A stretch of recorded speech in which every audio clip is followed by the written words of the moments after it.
You're listening live to Rightside Radio with Phil Williams. It's hard to go wrong when you're on the right side. Rightside Radio. Solid, conservative, and just plain right.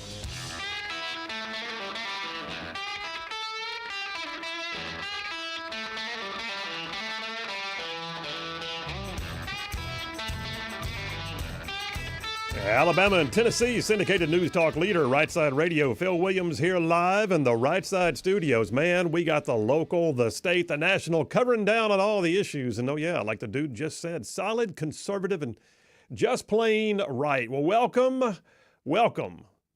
to the middle of the week. It's hump day. It's a day we like to get a little word from the camel. Play it, man. Uh-oh. Guess what day it is? Guess what day it is? Mike. What day is it, Mike? Leslie, guess what today is? It's hump day. What? Yes, it is.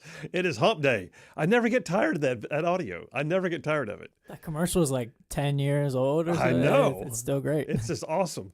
I don't know who came up with that, but it's awesome. Hey, listen, speaking of awesome, we got an awesome show laid on for you, but that is the awesome JP on the board. Hey, buddy, how are you? I'm great. How about you? I'm good. Yeah. I'm watching the markets go up. I am too, yeah. We'll talk about that in a minute, but yep. I think President Trump knows how to basically make market forces move his direction. How about that? Anyway, we got a great show laid on for you. Got several guests at 3 o'clock today, top of the second hour. A guy named Preston Roberts. He's the Director of Legislative Affairs for ALFA, the Alabama Farmers Federation. They've got a big thing going in Montgomery right now, and it involves competing with Blue Cross, potentially. Now, they'll tell you they're not competing, but then Blue Cross will tell you they will, and then Blue Cross is trying to lie about why Alpha's plan is really, really bad for America, and Alpha's saying, what's the big deal? It's a free market. So we're going to talk to Preston Roberts about this health plan that they're having to go to the legislature to be allowed to put out.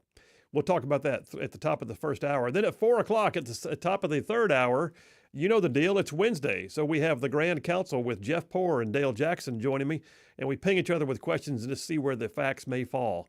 So there it is, Grand Council coming up top of the third hour, and then I've still got a triple dipper just filled up with stuff, so hit it, man. The Triple Dipper. 3 stories you've got to know. That's right, the Triple Dipper, 3 stories, 3 themes, if you will, that you got to know as we run today's show. First out the gate, regulatory medicine. What? Yes. It's amazing what has to go before the legislature for certain things to happen in the practice of medicine.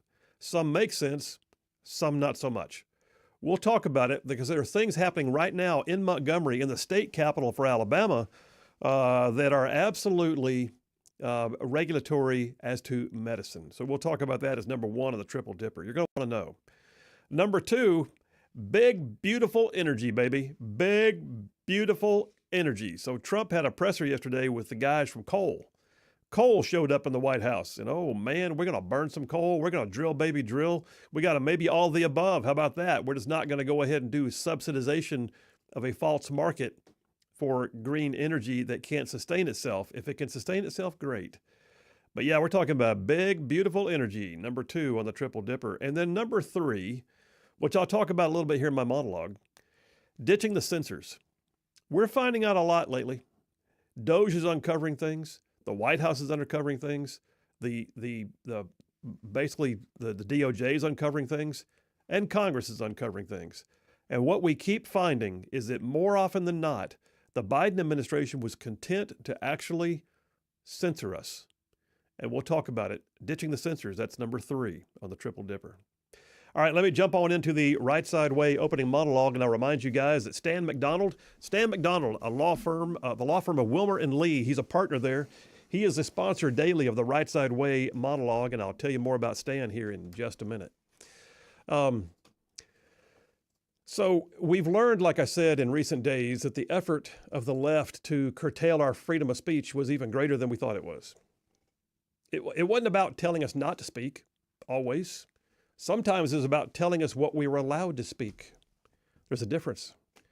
In the last few weeks, we've watched as DOJ has cut out the cancerous abuses of our fiscal policy, and one of those was USAID.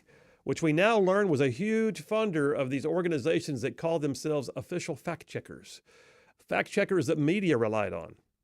Huh. Well, what do you do when the fact checkers themselves are skewed? What do you believe when the truth is being bent? There's a song by singer-songwriter John Mayer in which one line talks about the media, and he says, quote, "When you own the information, you can bend it all you want." That's apparently true. Facebook got called out on this very thing. Facebook was funding the fact checkers. USAID was funding the fact checkers. And suddenly COVID was the pandemic of the unvaccinated, Russia collusion was all the rage, and Hunter Biden's laptop wasn't real. Yep, because when they own the information, they can bend it all they want. But the First Amendment right to freedom of speech is not just about speaking. It's also about not being censored. I mean, think about that. If you're told what to say, isn't that the same thing as being told not to speak? I listened to a podcast of a sermon not long ago. The pastor in the sermon was talking about having the confidence to stay the course. He talked about the fact that the enemy doesn't usually deal with issues that we stand on, right? The enemy doesn't usually confront the actual elements of our cause. Instead, the enemy, more often than not, tries to defeat us by undermining our confidence, by making us question who we are, whether we are capable, whether our cause is just. It's a favorite trick to bend the truth to undermine confidence and to tell you over and over and over again that what you know is not what you really know. Think about it. It's a common tactic. Remember Tokyo Rose from World War II? Tokyo Rose. She was famous for broadcasting daily in a sultry female voice, telling American GIs they would never prevail. Their cause was not just. And she didn't deal with things like military might or weapons capability or strategy. Tokyo Rose committed the ultimate act of psyops by trying to undermine truth. You know, oftentimes this kind of censorship starts with a question designed to cast doubt. Not a real question, mind you, but a question supposed to set you back on your confidence levels. Something simple but devious like, "Are you sure about that?" Or "What gives you the right?" Or "Who are you that you say that to me?" Those aren't fact-finding questions. Those are confidence-killing questions. Those are questions that question the actual truth of something. Those are the kinds of questions designed to steal the confidence of the other person. Well, here's my advice. Don't let them steal your confidence. We know that the thief comes to steal and kill and destroy, right? And often enough, that thief is stealing our faith, our confidence, our ability to say what we say and then say it again. Recognize the attack for what it is. They ask, "Who are you that you say that to me?" You answer them back, "Well, I'm a freedom-loving, flag-waving, Bible-believing, First Amendment-protected dude who believes that you're wrong. Why do you ask?" But then watch for the outright lies. Watch for the untruth.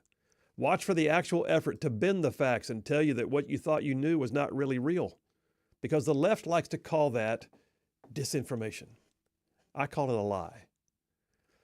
The bottom line here is this: opposition will come in the form of any attempt to undermine your confidence before it ever even confronts the validity of your actual cause.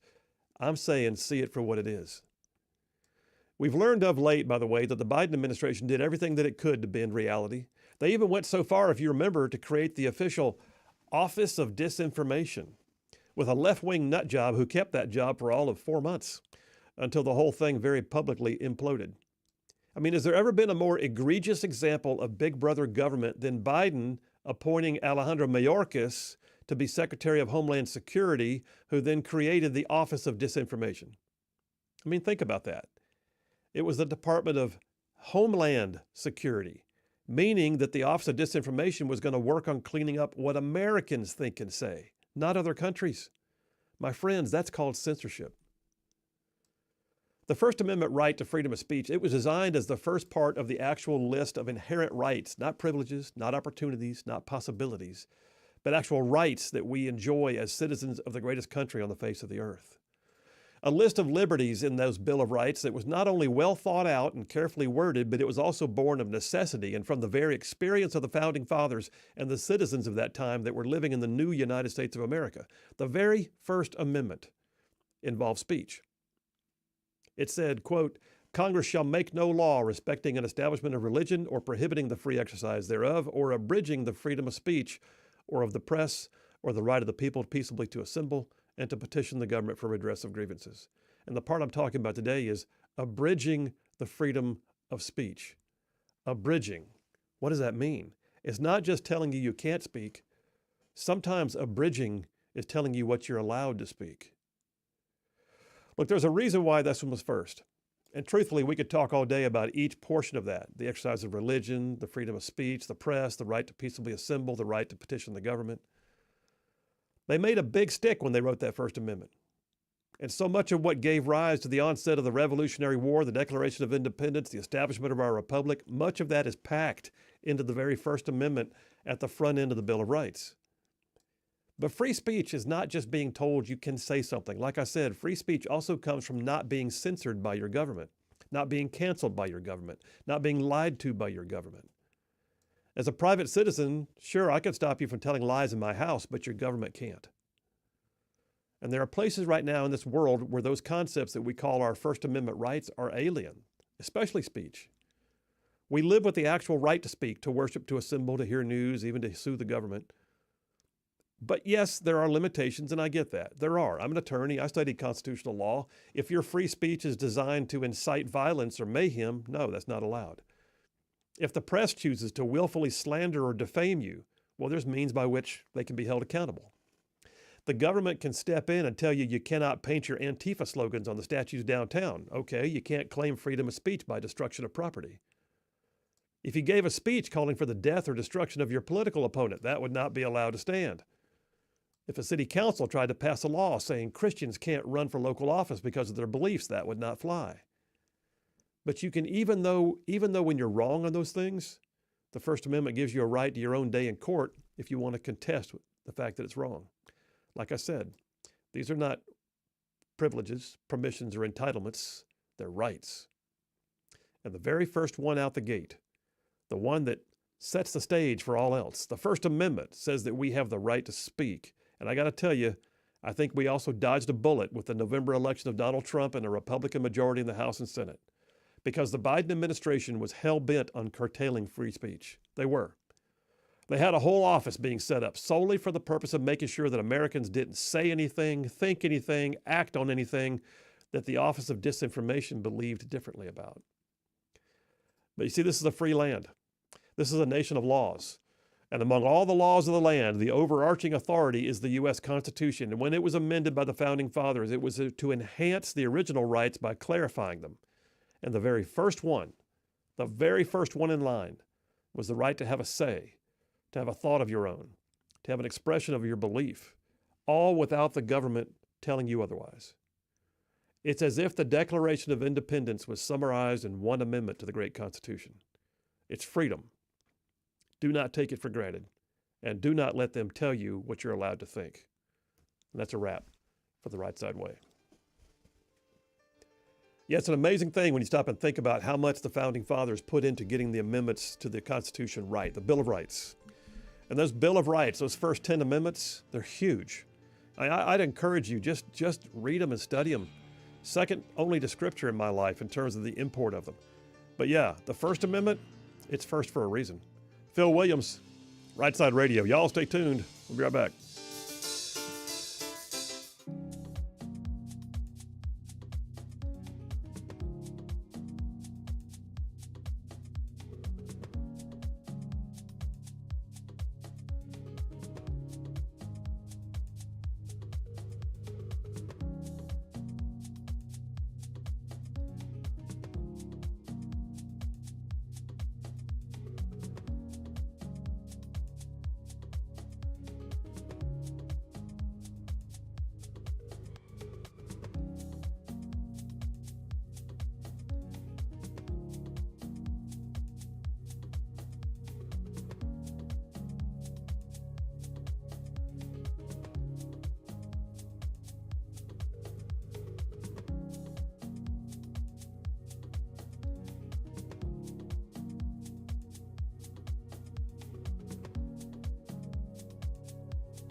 And we are back. Phil Williams, Rightside Radio. Solid, conservative, and just plain right. Just saving the world one soundbite at a time. Big news out of D.C. on tariffs. I'll tell you about that here momentarily. It's breaking news, really. We just posted something about it on both our social medias, X and Facebook. And I'll be talking about it here momentarily. I got to tell you before I go any further, though, about my buddy Stan McDonald. So, yes, Stan McDonald is a partner at the law firm of Wilmer and Lee out of Huntsville. Wilmer and Lee, great firm. Stan McDonald, great lawyer. 30-year veteran in the practice of law in North Alabama. And listen, I got to tell you, not only is Stan the kind of guy who's going to advocate and fight for your legal needs, but Stan McDonald has been like in the fray, in the mix for decades as all the things that the policies and politics that right-side ruffians care about. He's literally an OG ruffian. Stan McDonald, he has represented his clients in literally thousands of real estate transactions. He can stand up for you in local, state, and federal courts. I like to say that Stan McDonald is on your side. You're going to have no greater friend, and likewise, your adversaries would have no greater foe. So I'm going to tell you how to reach him, because you might need a lawyer in North Alabama. And if so, here's his phone number. Attorney Stan McDonald, the law firm is Wilmer and Lee, an America First family man. Here's his number, 256-479-3020. That's Stan McDonald, 256-479-3020. Tell him you heard about it on Rightside Radio. All right, I feel smooth today, JP. No representation made the quality legal source we form is greater than the quality legal source before the lawyers. That may be one of your better ones yet. That's like a 9-3 right there. Give me some applause, something. I mean, that's great. And that was not AI, by golly. No, it was not. I can confirm. Although sometimes I feel artificial. That's all right. Hey, we got plenty of news to talk about, and some of y'all start texting in. There's a bunch of y'all already texting in. I'm sorry. 833-687-4448. That's 833-68-RIGHT. But man, listen, if you haven't seen it, the market is going crazy, and I knew it would. So in the last hour, President Trump made a major announcement on tariffs. Some people said he wouldn't blink. Some people said he's going to cave. He didn't either. He negotiated. Here's what's happened. President Trump had these massive reciprocal tariffs on multiple nations, half the world really. And basically, if there were tariffs on our goods, then that nation wound up having tariffs right back. We have seen a major movement today as the Trump administration announced that 75-ish nations have already reached out for a free and fair opportunity to negotiate the trade imbalance and to negotiate the tariffs. And President Trump has said that his desire is to reward that favorably. And so for the next 90 days, he has suspended tariffs on the vast majority. All 75 of those nations just saw their tariffs being suspended for 90 days, and except for a minimum 10% tariff, which I believe he's leaving in place during the negotiations. The markets are already spiking big time. Like, wow. Like, the Dow is way up. The Dow is up 40 right now. It's to 40,000, right now. It's up 7.4%.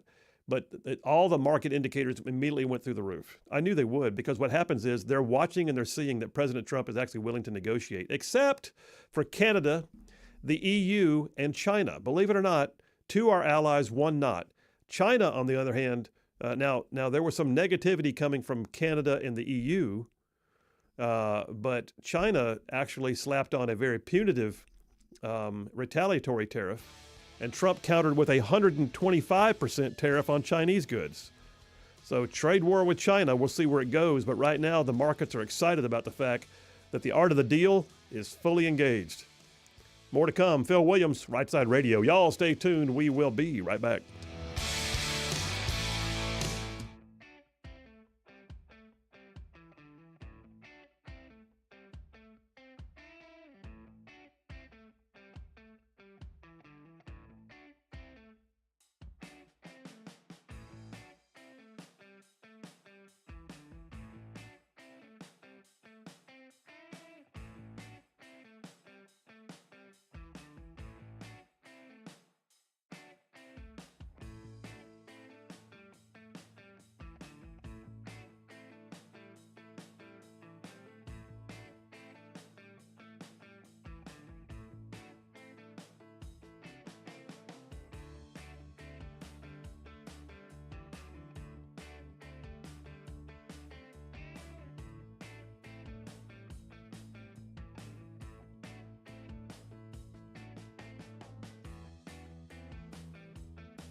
And we are back. Phil Williams, Rightside Radio. Solid, conservative, and just plain right. Covering down on some major ground across the southeast U.S. of A. Y'all will talk about this show. Whew. Goes from Huntsville back over to Chattanooga. I'm talking from Tuscaloosa back over to Gadsden. All the way down to that loveliest little village on the plains we call Auburn. And yes, stretching across the border to what is now renamed Fort Benning. And then big old patches of North Georgia and Mississippi thrown in just for good measure. I feel like my brain is working faster than my mouth today. I don't know how to explain it. But, hey, listen, I got to tell you, the tariff thing, I'm going to have to take a moment of personal privilege here and talk about the tariffs because this is huge, and I'm going to talk about a side thread of that. And before I do that, I got to talk about another side thread. So yesterday we got a batch of new shirts in at the Rightside merchandise store, and I'm loving this. We decided, you know what? The markets are unstable. We need to help stabilize the markets. We're going to do our part for the cause. We're going to put a promo code on, give you a tariff-free opportunity to buy some merch from the Rightside store with a promo code. So we announced this yesterday, and a bunch of y'all flocked to the Rightside website, rightsidemedia.org, to the store, and started buying T-shirts and stuff. 10% off, promo code tariff. That's all you got to do is go in there, order one of the new T-shirts or a coffee mug or a hat or one of our Ben Shot glasses with the Rightside Bulletproof Influence logo, and then use the promo code tariff, 2 F's in that, tariff, and get an automatic 10% off. And apparently a bunch of y'all thought that was a cool idea. So Natalie's going to have to restock the shelves again sometime soon. This keeps up. What do you think? I mean, wow. I'd say so. Yeah. Check with Butters, find out. I'm curious. But yeah, so the bottom line is the tariff promo code is still there. So jump on it, y'all. Speaking of the tariff thing, so here's a side thread. The one nation that is still getting just basically backhanded right now in the tariff wars is China. China decided to be punitive, and they slapped a very large retaliatory tariff on us. Trump turned around and said, fine, 125% tariffs on you, on all China's goods, all of them. Chinese goods, 125% tariff. China is on its heels right now, realizing that it's got a president that is not going to kowtow.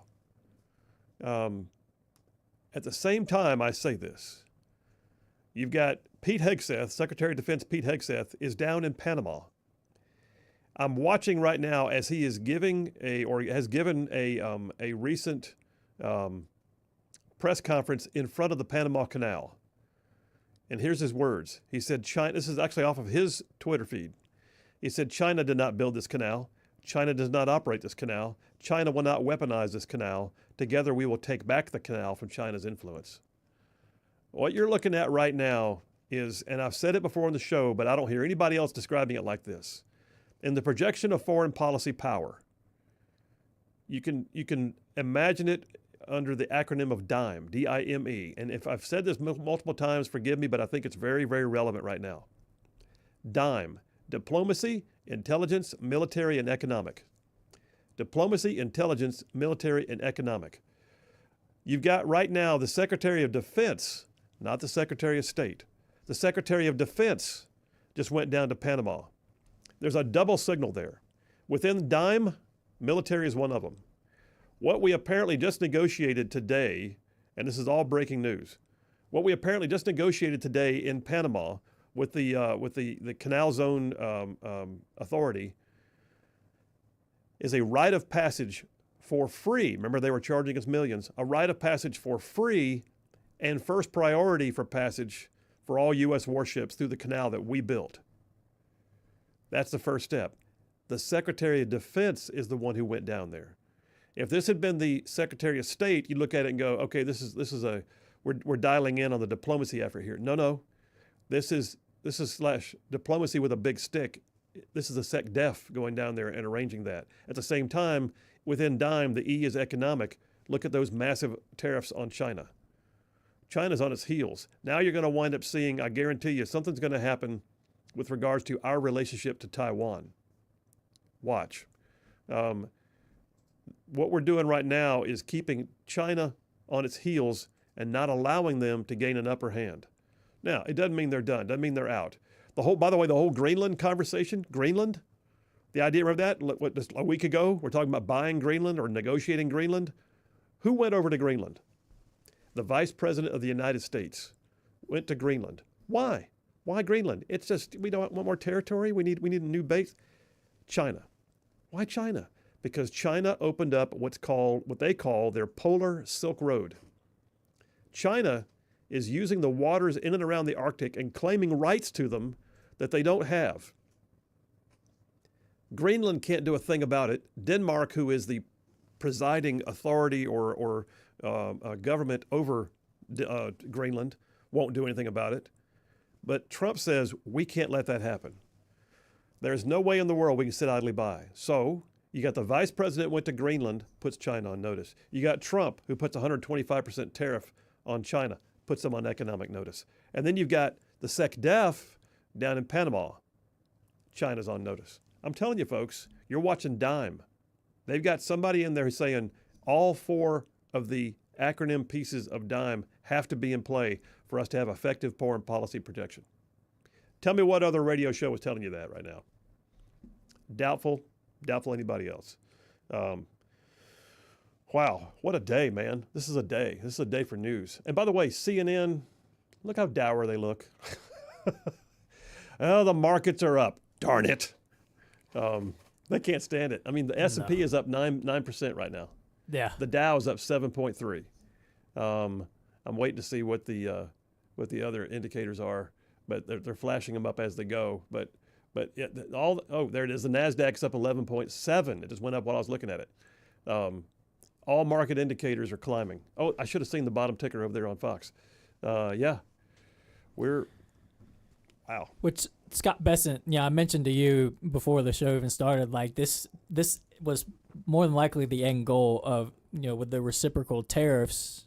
May have seemed pretty obvious that majority of those countries were going to come to the table and work out a deal, but that put pressure on China, which the end goal was to put pressure on China. I mean, obviously what they wanted to accomplish with getting rid of all the unfair tariffs that were in place, like that was part of the goal, but that led to getting more pressure on China in the end, which is where we're at now. So now that all the reciprocal tariffs with all the other countries are working, deals are being made to get those to be done. Now we can put our attention on China too. Now that those tariffs, all that's figured out, now we can put our attention on China. And then couple that with the Panama Canal thing, it's like 4D chess almost, in my opinion, what he's doing. And of those 75, and you pulled that graphic, didn't you? Yes. Of those 75 countries that are negotiating, I would bet the bulk of them are loving the idea that they might get a leg up on China in some form of trade. Yeah. I mean, I'm sitting here looking at, Japan, Singapore, Malaysia, South Korea, like all these countries. All the Far Eastern Rim countries. Yes, exactly. And then also Vietnam, Thailand, Indonesia, Taiwan. I mean, all those countries, they would greatly be affected by this. China's fuming right now. Yes. Well, both news cycles, both we got CNN and Fox going up on 2 separate screens right now here in the studio. Both of them are talking about this.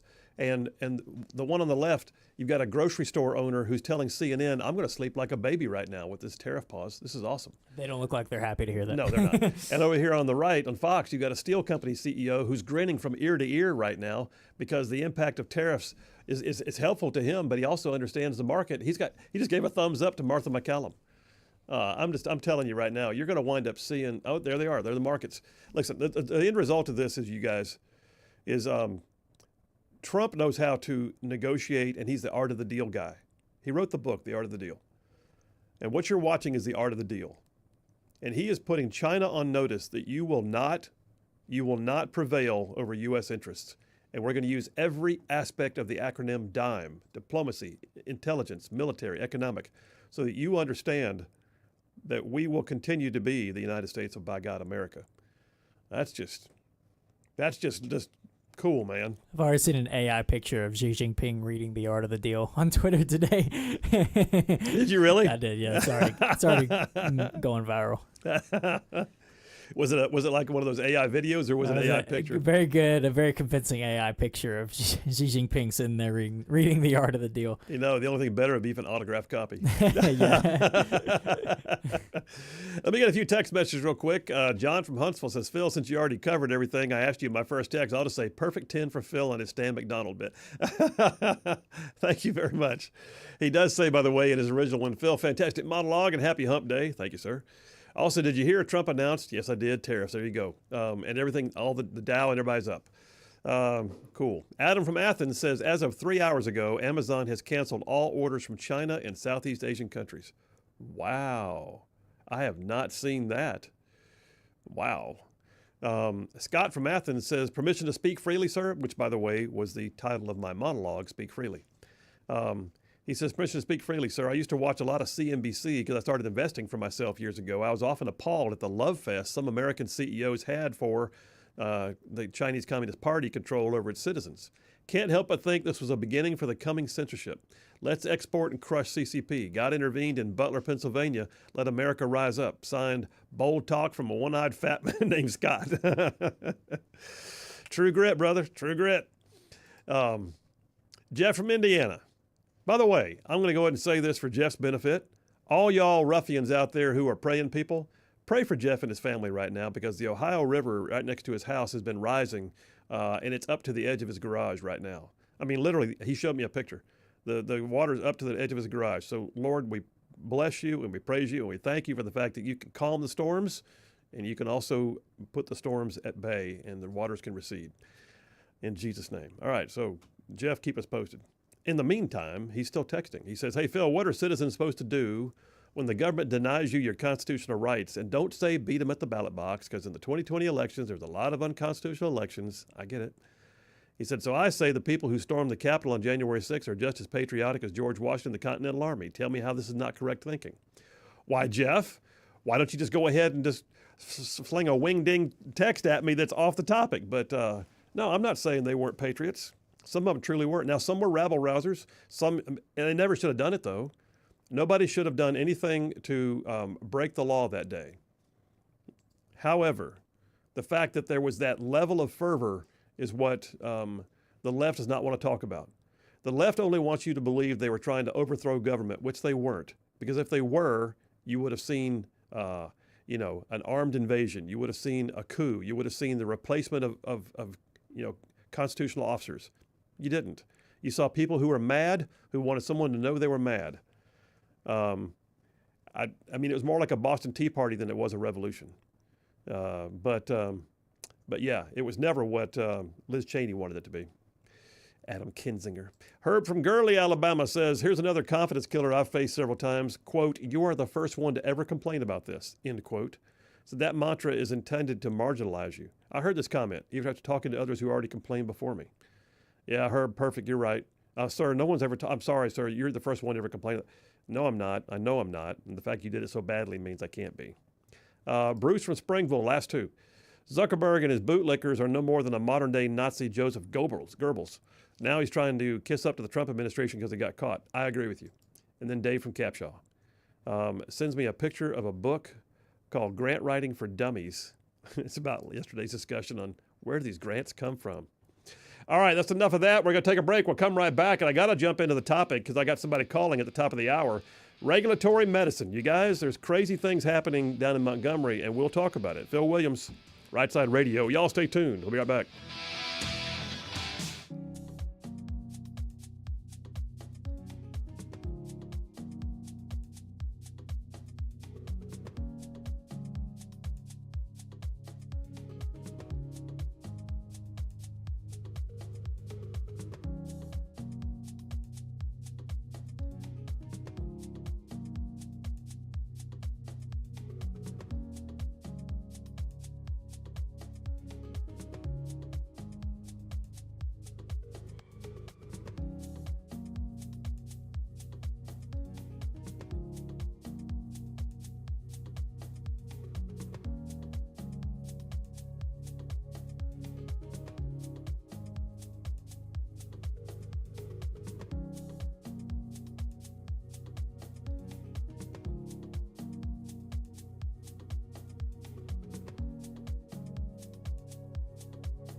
And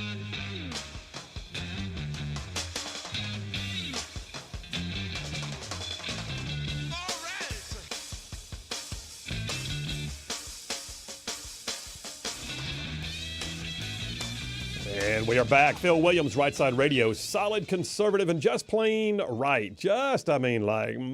Making common sense like a superpower. All right, so we're switching gears now. Number one of the triple dipper. We almost had kind of a mini dipper there about tariffs and about foreign policy and foreign policy projection, power projection. But let's jump into the first dipper here. Regulatory medicine. So first of all, you got to understand that the insurance market, insurance companies, well, first of all, they're sometimes a necessary evil, and I get that. I have my own battles with insurance. They irritate the crap out of me. I used to be an insurance defense attorney on things like auto accidents and all that. And I never had a moment where I felt like I was in any way, violating my principles. But it was also very apparent to me that insurance companies don't make money by giving it away. That being said, insurance companies are also pretty highly regulated. They are. And the state regulation of insurance is going to wind up being something that deals with both health insurance, licensing insurers. The state will do things like mandate that they have a certain level of capitalization so that if they have major claims, they're not going to not be able to fund those claims. There are also going to be mandates from state agencies or state government that'll say things like you can't deny coverage for something. I'll never forget one of the biggest ones that I saw in my last few years in the state Senate regarding insurance was the fact that the Blue Cross did not want to cover autism. That autism treatment was considered too expensive and too unwieldy, and so the Blue Cross was resistant, and we had to actually pass legislation to make them do it. Now, state laws are also going to have unfair and deceptive insurance practices laws, like you can't scam people, you can't provide coverage and then willfully not even bother to inspect to see whether the coverage applies to the situation. You can sue an insurance company, by the way, and I've seen it done. It's called bad faith failure to pay. If an insurance company tells you they're denying your coverage for whatever reason, and you think you've got coverage, your attorney can take that to court by itself and get what's called a declaratory judgment, hopefully, that declares in the eyes of the court that insurance coverage does apply and that there was bad faith on the part of the insurance company for not paying. Well, we got a situation going right now in Montgomery. And I gotta touch on this before he comes on the air. But we've had several things happen in the recent week, but one of them is that Alpha, the Alabama Farmers Federation, Alpha, and by the way, one of the most conservative organizations in Montgomery. When I was in Montgomery and Alpha had an issue, I was typically aligned with their position points because they're a very conservative bunch. Alpha is asking for an opportunity to offer a health plan to its members. Sounds simple, except that it's not. So House Bill 477 is sponsored by State Representative David Faulkner. I like David Faulkner. He's a great guy, Republican from Hoover, that would allow Alpha to basically offer health benefits to its members and their families. So the farmers and the other members of the Alpha insurance family, so to speak, or customers, they would be allowed to have a different level of insurance coverage or a different style, a different policy. It's almost like Alpha would have their own health insurance bill, health insurance policy. Now, some of the bigwigs don't like this. The Business Council of Alabama hates it. Why? Well, because Blue Cross is also one of the biggest supporters of the Business Council of Alabama.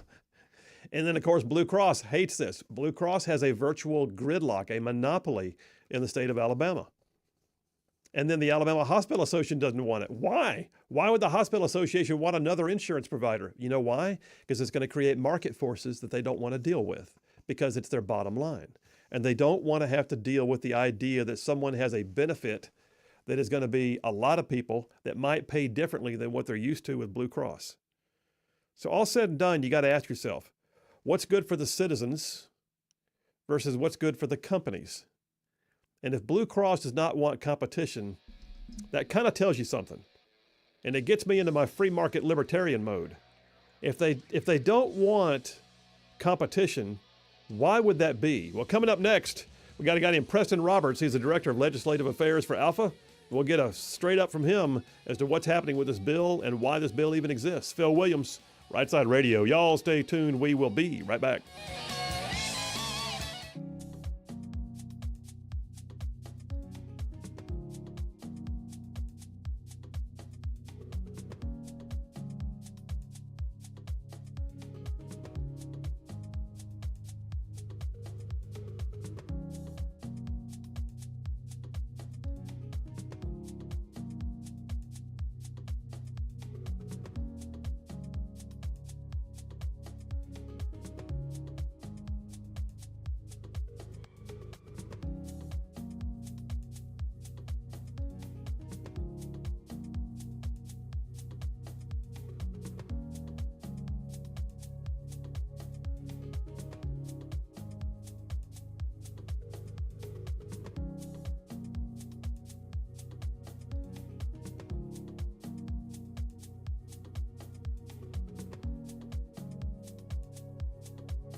You're listening live to Rightside Radio with Phil Williams. It's hard to go wrong when you're on the right side.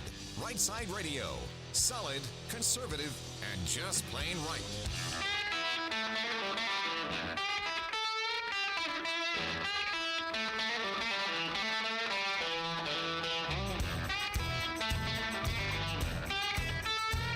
Alabama and Tennessee's syndicated news talk leader, Rightside Radio. Phil Williams here live in the Rightside studios. Man, we got the local, the state, the national, sometimes the international, and oh yeah, like the dude just said, solid, conservative, and just plain right. Welcome to hour number 2 on Hump Day.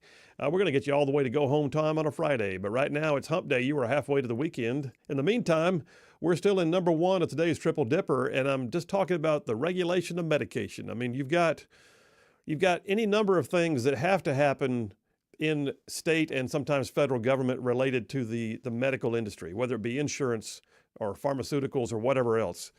And you think, okay, that makes sense. And then you look at some, you go, why do we have to have a bill for this? Well, one of the ones that gets a little confusing is if we're a free market country, how is it that starting up a new insurance is like a major conundrum for people who are Republicans? Well, we're there right now. We've got a bill in the state legislature. ALFA, the Alabama Farmers Federation, I mentioned before the break, is working on a piece of legislation to offer health plans to its members.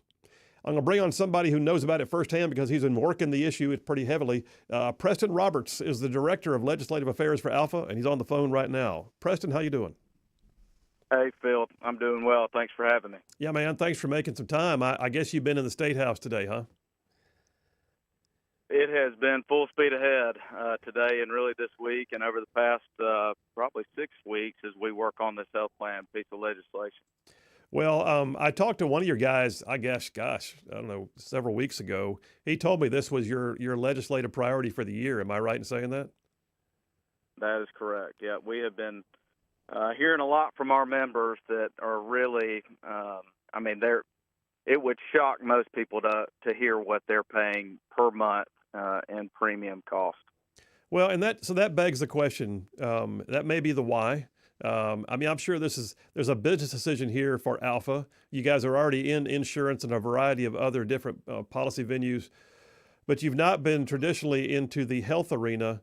And a lot of folks don't realize too, ALFA, I'm an ALFA member, and I'll put that out there right up front. I have been for years. But ALFA people or ALFA folks are members of the organization, and you're trying to offer something to your members. Give us the background on it. Yeah, sure. So the Alabama Farmers Federation is at its core a membership organization. We were founded in 1921, so we've been in the state serving our communities for over 100 years. We're made up of members in all 67 counties who farm and live and serve in those communities. And, you know, a lot of people know us from Alpha Insurance, but few know kind of the background of it. And the reason that we started a property and casualty insurance back in 1947 was because farmers in rural Alabama had a really hard time getting insurance in those areas. And so our members came together to solve a need that was being experienced in the countryside, and they formed a property casualty insurance. And so in the very same way, our members have recognized a need among farmers and really small business owners where they fall into a coverage gap where they earn too much in a lot of cases to get a federal subsidized product, which makes, you know, your commercial insurance product much more affordable. And they don't have an employer that's covering and subsidizing the cost of those plans either. And so we have heard as high as $2,500 a month on insurance premiums. We had a farmer that came to the State House last week and testified in a public hearing and said that he paid more in health care premiums that year than he did to send his son to Auburn University for the year. And so it's an unsustainable path they're on right now, Phil. Well, and you know, and I mentioned before on my show before you came on that Blue Cross is the giant in the state when it comes to health insurance. They have been for many, many years, and they've got a lock, and they don't they don't like competition. But one of the things that kind of bugs me is this is a free market society, and the free market says there should be competition. But you're getting a lot of pushback on this bill right now, aren't you? We are, yeah. And anytime you upset the status quo in Montgomery, you're going to receive pushback, and especially in an area as established as health care is in Alabama, from the hospitals to Blue Cross Blue Shield to doctors. I mean, it is when you are perceived as upsetting the status quo, you're going to have a lot of pushback and a lot of questions, certainly. Well, right now the pushback has been keeping this bill kind of jimmied up, but I understand y'all did get it out of the House committee. You've got a great sponsor. State Representative David Faulkner's a good dude out of Hoover. But House Bill 477 is the bill. Is it moving in the Senate also, or is it strictly a House bill right now? No, we're strictly a House bill right now. We did introduce the Senate version at the beginning of session, carried by Senator Arthur Orr from Decatur. He also carried that bill last year for us, so this is the second year that we've introduced it. We introduced it a little late last year, but thought we would go ahead and file it and see what happens, see who came out, against it. And so we have. This is the second year, but we are pushing the House version. And yes, it passed out of committee yesterday with 4 amendments added to the bill. Yeah, and this is language that that a lot of my listeners might not all recognize, but these were not all what we call friendly amendments. I know that the bill sponsor he can't do anything about the committee voting them on, but these were not all amendments he thought were good for the bill. But in the end, do you have any indication it's going to come to the floor sometime soon? We expect for it to come to the floor as early as next week, or excuse me, as early as tomorrow. Okay. That is our expectation right now. Well, so all right, President, answer me this then. What is this thing going to do for you? Is it gonna result in the lower premiums you're talking about? Is it going to be a comprehensive health plan? Like if they had a Blue Cross, it'll be comparable in some way to coverage that farmers need? Because I can tell you right now, if you can meet those standards, people are going to buy the product, and I guess that's why Blue Cross is looking at losing some customers. They don't want to do that. Yeah, and that's the great thing about this legislation, Phil, is that we're not operating on a hope that this plan works. This identical piece of legislation has been adopted in 10 other states. And oh, so wow. we can see in those other states that those members in those states are saving anywhere from 30 to 60% on their monthly premiums. I mean, that could be a savings of $1,000 to $750 a month, which is huge for a family farming operation or a small business. And these plans are comparable, very comparable to what you would find on a commercial insurance product. They cover all the things that you would expect a commercial insurance product to cover. I saw their offerings and have looked over them extensively, and I can't really find any differences between what we would be offering and what you could find on a commercial health insurance plan. So I know that you've been counting heads. You've been out there, and I'm not going to ask you to tip your hand if you don't want to, but do you think you got the votes for the floor? I believe we do. Yeah, I feel we have worked very, very hard in trying to educate members about what it is that we're trying to do and what it is that we're not. There's been a lot of misinformation out there around this campaign, and so I feel like we are in a really good position to pass this bill should it make it to the floor. Well, let's talk about that then. You just brought it up. I was about to ask. I've seen some outright bald-faced lies about the legislation. I've also seen some fears about the legislation. What are some of the misnomers? What are some of the things people are saying that just really aren't in the bill or wouldn't happen? Well, one of the main things is that this is going to upset the health insurance market for the state, and that it's going to raise premiums for everybody else. And that's just not true. We have looked at these other states. We have studied their markets extensively to try to combat some of that misinformation, and it's just not true. In a lot of cases, premiums went down, and the number of providers went up. And so it doesn't have an effect on the ACA marketplace for everybody else's premiums like they have claimed. And the reason for that is that this is really only attractive for a small group of people. If you're on an employer plan, this is probably not going to be attractive to you. If you're on an ACA subsidized plan, this is not going to be attractive to you. Yeah. If you are out there and you're a sole proprietor, an independent contractor, small business owner, and you're paying full freight, this could be a great option for you, and that's who we're able to serve. Well, and I think that's the case. I think you're exactly right. I mean, the reality is if a row crop farmer's wife is also a teacher, then they've got great benefits because she's a teacher already. But if the whole family works the farm and they're a sole proprietorship, then they don't have the option to pull another plan in without paying massive premiums. Well, listen, I mean, I'm excited to see where it goes. Now, we're down to, what do we have, like 9 legislative days left, something like that, 10? Yep. Yeah. So we're down to the wire, brother. I mean, if you don't get this thing out of the House here like ASAP, it's not going to have time to move in the Senate. And I know the opposition knows that, and they're counting days as quickly as y'all are. So a lot of work left to be done, right? The clock is ticking, as always.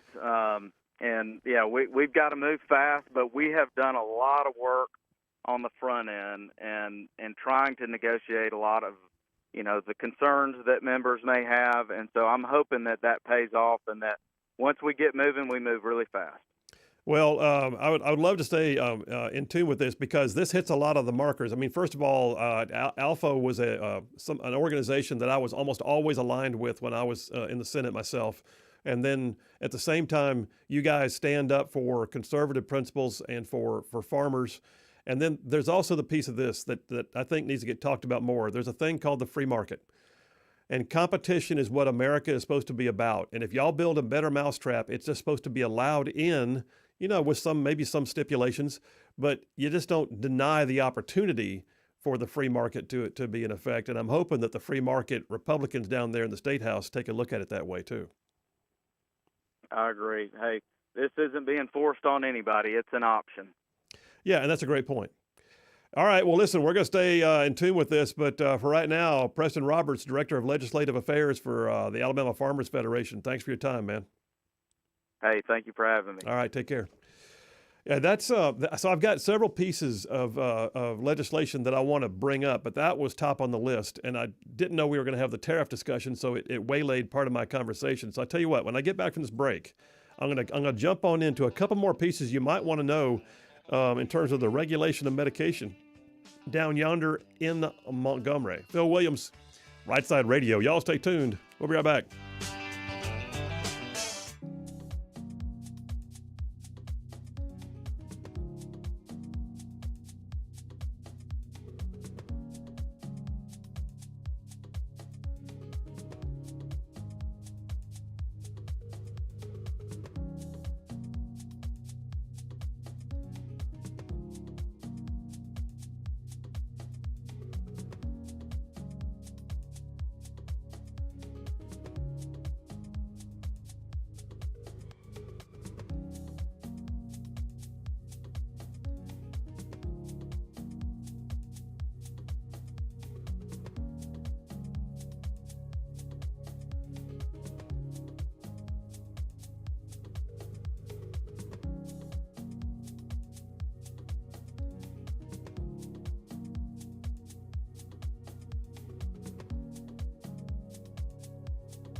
And we are back. Phil Williams, Rightside Radio. Solid, conservative, and just plain right. Saving the world one soundbite at a time. Ran a bit long on that last segment, so I only got a few minutes before I go to the break. But so here's something for you in terms of this first dipper, regulation of medication. So before COVID and before transgender mania, there was something in Alabama law that nobody realized was there. I spent 8 years in Montgomery. I had never heard this. Did you know that in Alabama, the law exists that the age of consent for someone to be able to give their own consent for medical treatment is the age of 14? 14! 14-year-olds can't even drive. 14. I think my biggest concern at 14 was Monday Night Raw with WWE. So I don't think I could have been making my own medical decisions. No doubt. Age of 14. Well, so State Senator Larry Stutz, who's a great guy, Larry Stutz out of Tuscumbia in our listening area. State Senator Larry Stutz is a very conservative dude. He's also, oh, by the way, a physician himself in his non-Senate life. He has a bill right now, and it got passed out of the Senate. He did it. He was raising the age to 18. 18 makes sense. Somebody somewhere fought it, and I don't know why, but for reasons I don't understand, the bill got amended down to 16. That's still better than 14, but this is one of those things you have to go through the legislative processes to get fixed. So what we basically found out was, as transgenderism became a thing, is you had school counselors who wanted to advise kids. Well, if they're a psychologist or a school guidance counselor providing mental health counseling, the child is not supposed to be able to consent, generally speaking, but since the law said 14 in Alabama, the activists who were counseling could have access to your kids and give them counseling that mom and dad never would have advised or wanted. Right now, it's passing out of the Senate. It's headed to the House, and it's got some exceptions. Exceptions you would imagine. Like there are some kids under the law, believe it or not, who've been so-called, quote-unquote, emancipated from their parents and allowed to live on their own. That's illegal, by the way. That's a legal standing. But for the most part, you're not going to see your kids getting a vaccine, being considered able to sign away like their rights for organ transplant or donors. They're not going to be getting school counseling from mental health professionals until they're at least, if it passes the House, 16. Who amended it down from 18 to 16, do you think? I look at this and think, my gosh, whose amendment was this and why? I'll have to call Larry Stutz and find out. Here's the other thing that just happened. This probably bears more attention at the time than I can give it. But you've got a bill right now to regulate what are known as PBMs, pharmacy benefit managers. This has been a hard-fought bill. I don't think that I fully understood this bill last year when it was up, and I look back on it now and think I might have been on the wrong side of this bill until I realized later what it really does. Pharmacy benefit managers are like middlemen, and they are the ones who negotiate for pricing between big pharma and the actual outlets like the pharmacies, except that small-town home-owned pharmacies are getting railroaded constantly by PBMs. Well, PBMs has got their backside handed to them. The legislature passed the PBM bill, the Pharmacy Benefit Manager bill, and basically it goes to the governor for signature. So Senate Bill 252 would regulate and restrict PBM practices regarding their fees and their rebates, and it would put the locally owned pharmacies on the same level as Walmart, Publix, and CVS, and it would mandate, because there were times when you had locally owned pharmacies that were literally, to be able to dispense certain medications, they had to also dispense other medications because it was like a package deal. But then they would lose money on the one in order to make a little bit of money on the other. Well, now they're being guaranteed that they'll have the same rate exchange as the Walmarts, the Publix, the CVS, the Walgreens, all of them. So PBMs just got their backsides handed to them. State Rep Ernie Yarbrough, who's on the show quite often, he applauded the bill, saying he was proud of the bill sponsor. State Rep Mark Gidley, who's a friend of mine, he said, great stuff. This is a big deal. That all happened just in the last few days. Phil Williams, Rightside Radio. Y'all stay tuned. We'll be right back.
Hey, all you Rightside ruffians out there, you are listening to Rightside Radio, solid conservative, just plain right.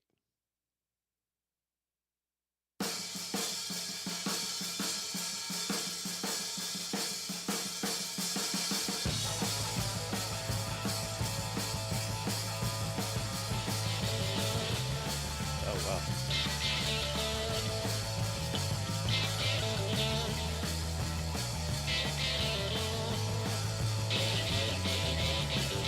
And we are back. Phil Williams, Rightside Radio, solid conservative, just plain right. Just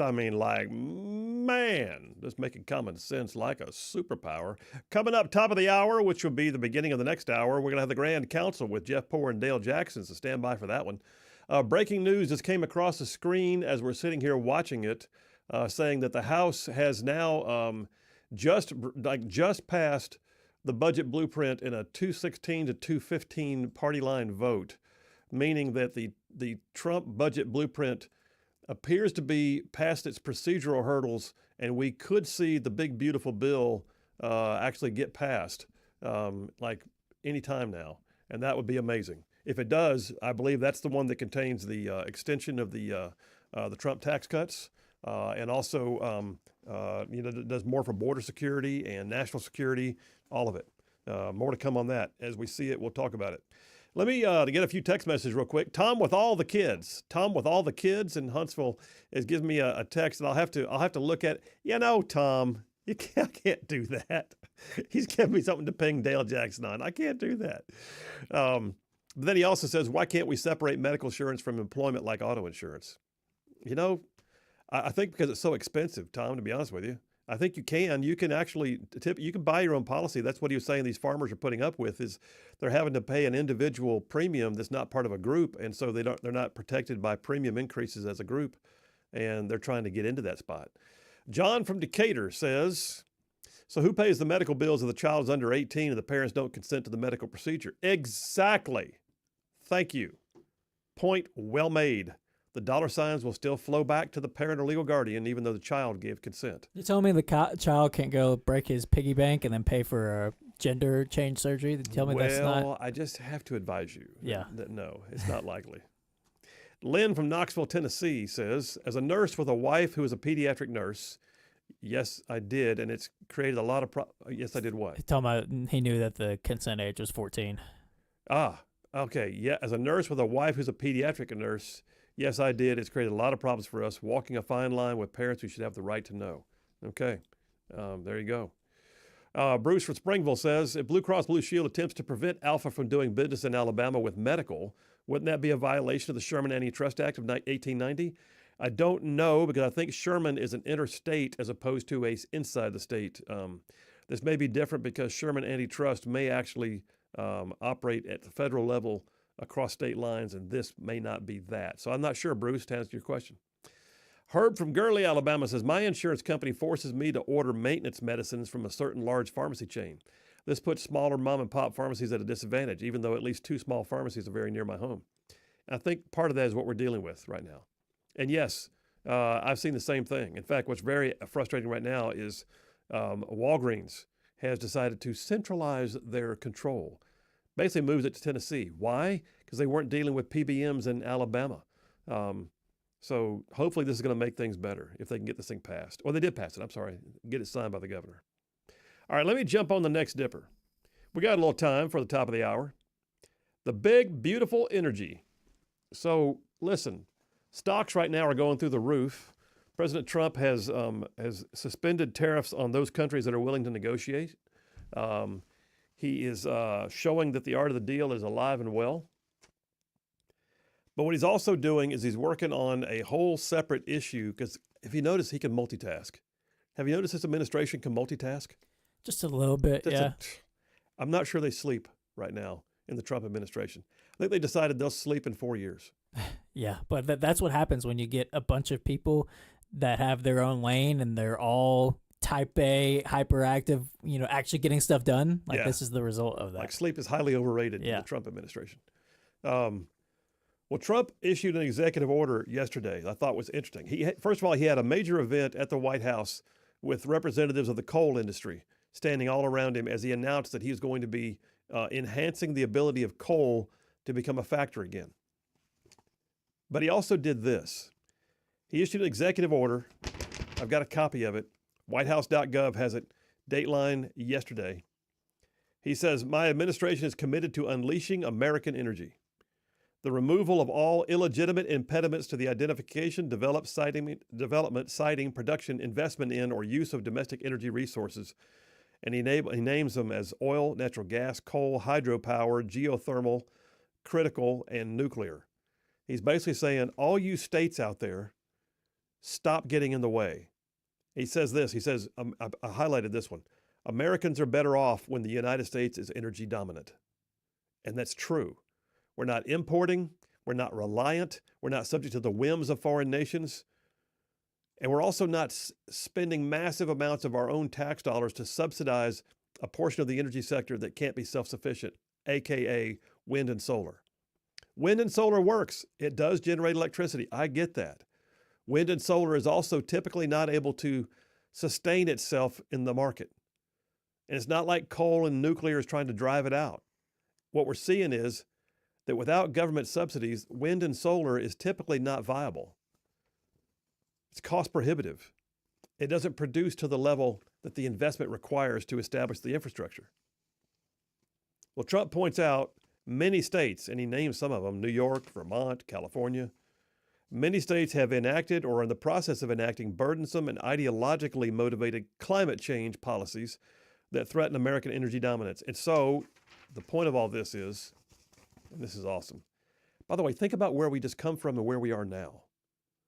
But Trump just issued this executive order requiring his Attorney General, Pam Bondi, to prioritize the identification of state laws that purport to address climate change or environmental, social, and ESG initiatives, environmental justice, or greenhouse gas emission regulations, and take all appropriate action to stop the enforcement of those state laws. What he basically said was, if you're a state that is impeding the ability of our energy dominance, of not allowing for an all-of-the-above policy because you've got ideologues in control of your laws related to utilities, then guess what? We're coming for you. Because we're not going to let California drive up Alabama and Tennessee's rates. We're not going to let New York State drive up what happens in Florida. We're not. Trump said we're going to be an energy dominant nation. Now, think about where we've come from. JP, I'm going to call up audio one here momentarily. This is the Biden audio. This is just a few years ago. Former President Joe Biden, I love saying former, did I say that? Former President Joe Biden was asked directly about the idea of coal being a viable source of energy. Here's his response. So what do you do besides rejoin Paris and restore emissions standards? Fundamentally change the way in which we approach things. For example, we're going to make sure that we have doubling immediately the wind and solar power. We're going to make sure, by the way, I'm the only guy that's done anything. I went in the Recovery Act, we provided $100 million, reducing the cost of making sun and wind and solar competitive with the price of coal.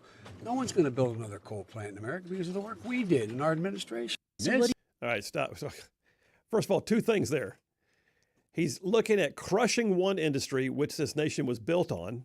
And I get it. Over time, things change and you have a transition from one thing to another. Think about it. We don't have horse-drawn carriages anymore. We have cars. The market changed.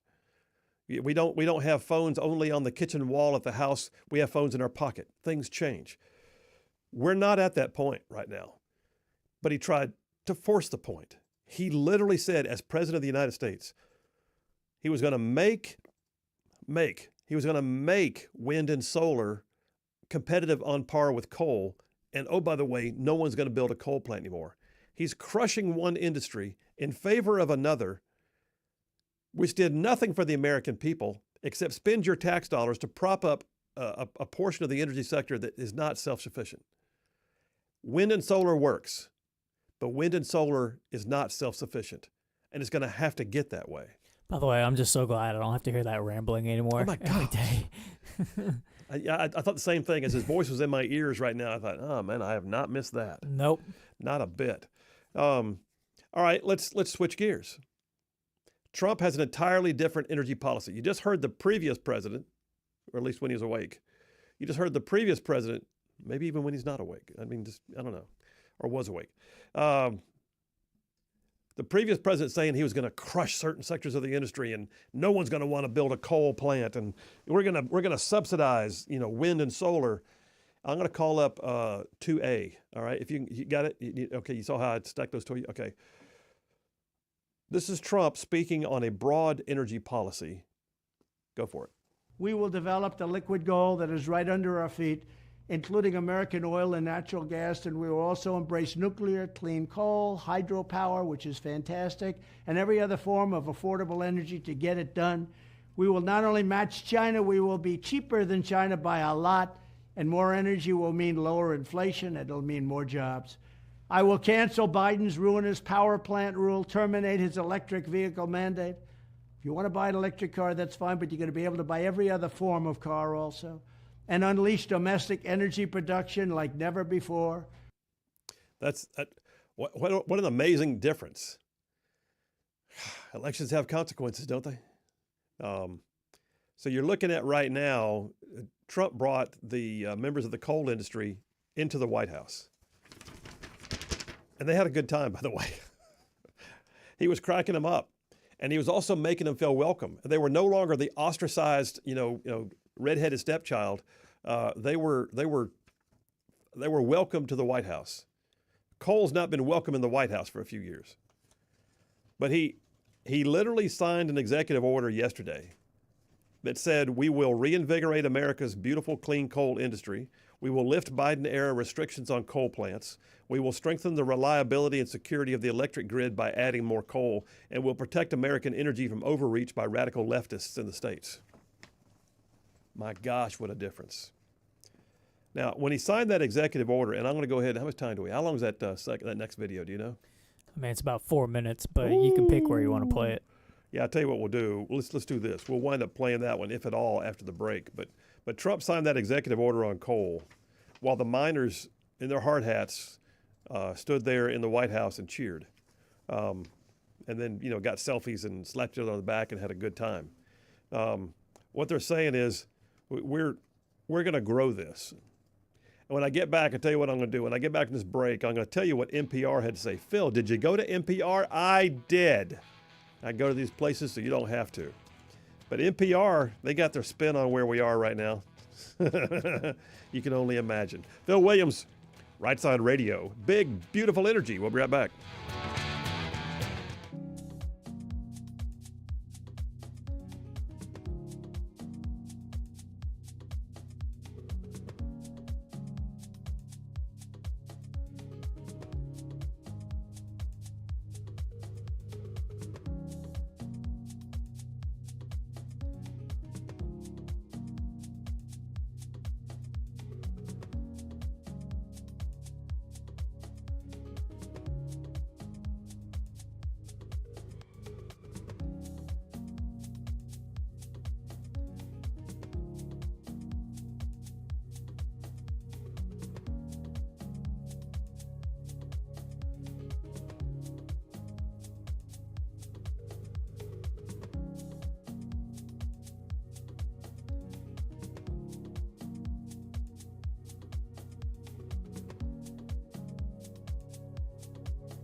And we are back. Phil Williams, Rightside Radio. Solid conservative, just plain right. Just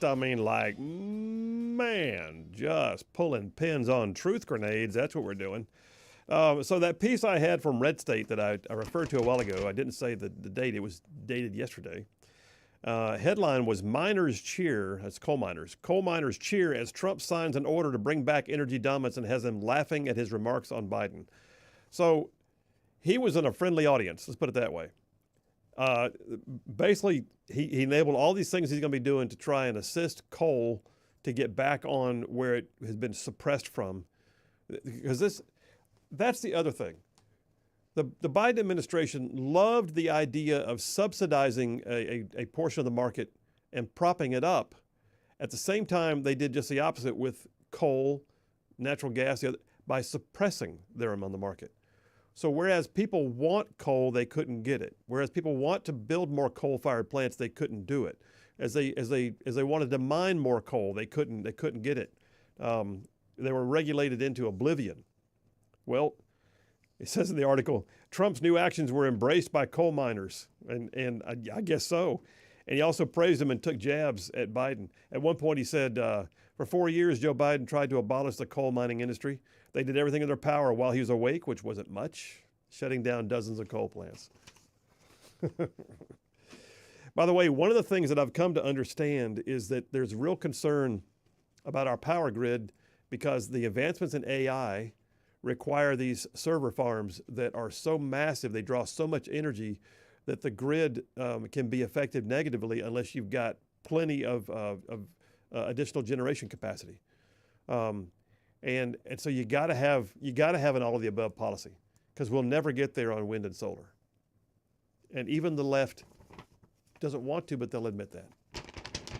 Piece here from NPR. Phil, did you go to NPR? I did. NPR. But NPR has a piece that came out just in the last couple of weeks. Starts off with this. Despite the Trump administration's wide-ranging attacks on renewables, no attacks on renewables. There's an attack on ridiculous big government policies that prop up a portion of the market that is not independently viable. That's what there's attacks on. Despite the Trump administration's wide-ranging attacks on renewables, like wind and solar, the clean energy industry is still on pace for record growth this year. Okay, what's your point? Did you catch that? Well, Trump's trying real hard to beat them up, but, they're going to grow anyway. The real byline here is there's still growth. Which means they don't need the government's help. Apparently not. Although they may still be spending money from the Inflation Reduction Act. For all of it. Yeah. Says the build-out of big solar and battery plants is expected to hit an all-time high in 2025, accounting for 81% of all new power generation. Well, first of all, it's 81% of new power generation because other power generation was not allowed to take place. Whereas Biden was shutting down coal plants, they were propping up and subsidizing the construction of wind farms and solar farms. But then NPR comes back to reality. Isn't that amazing how that happens? Saying this in the third paragraph of this multi-page article that I've got. Says the U.S. needs all the power it can get. Oh, well, there's an admission. You think? The U.S. needs all the power it can get because electricity demand is surging. Pray tell, why is electricity demand surging? Perhaps it's possible the economy's on the uptick. Industry is looking at, growth. We're talking about people buying houses. We're talking about all kinds of things. Oh, my goodness. Do you mean to say that electricity demand is surging? Listen, in a down economy, you don't have the surge in utilities. A surge in utilities is typically accompanied, aside from seasonal changes, like when you switch to gas for heat or something like that. But a surge in utilities usage, demand, if you will, is typically a sign of a growing economy, not a flagging economy. People don't burn more of their utilities when things are bad. So the article points out we're looking at the kickstarting then of nuclear, geothermal, natural gas, and the delayed retirement of old coal plants. What did I just say a moment ago? Shabam! That's the whitehouse.gov that I've got over here, the executive order from yesterday. What did he say? Oh, by the way, he said investment in or use of domestic energy resources like oil, natural gas, coal, hydropower, geothermal, nuclear. It's as if NPR saw this in advance. You know what it really is? Trump said we were returning to the era of common sense to include our energy sector. If NPR can see it themselves and finally have to admit it, guess what? It's just common sense. It's big, beautiful energy, baby. Drill, baby, drill. Dig, baby, dig. All of the above. Phil Williams, Rightside Radio. Coming up next, the Grand Council with Jeff Poore, Dale Jackson, and just little old me. Y'all stay tuned. We will be right back.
You're listening live to Rightside Radio with Phil Williams. It's hard to go wrong when you're on the right side. Rightside Radio. Solid, conservative, and just plain right.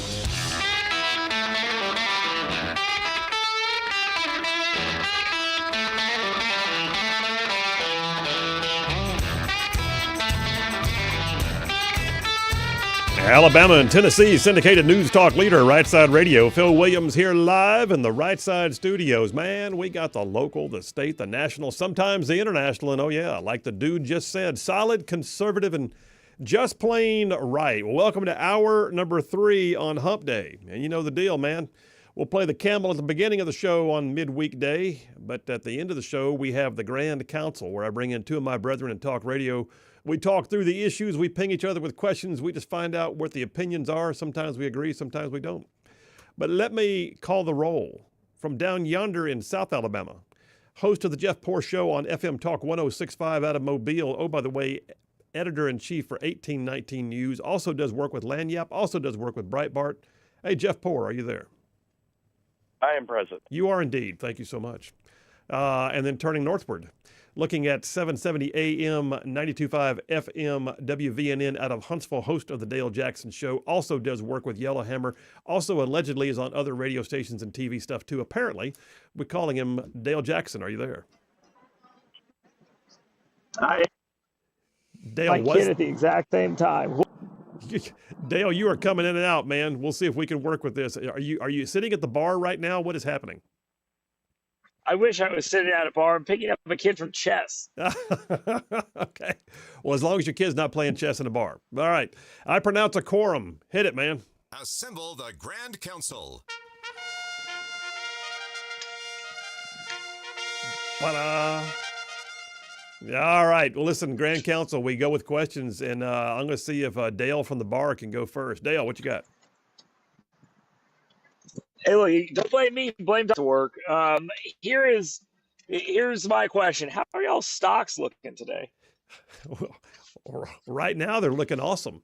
I mean, everything on the market is like flying through the roof right now because Trump made his tariff change today. But yeah, I would assume, knowing that you're heavily leveraged in a lot of different ways and your portfolio is broad and wide because you are Dale Jackson, that yours is doing well.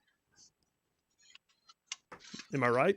I looked the other day on my 401k. I was down about 13% on the week. So I haven't looked at that yet, but it wasn't looking great, but it's moving back in the right direction. That's for sure. Well, I mean, everything bounced back.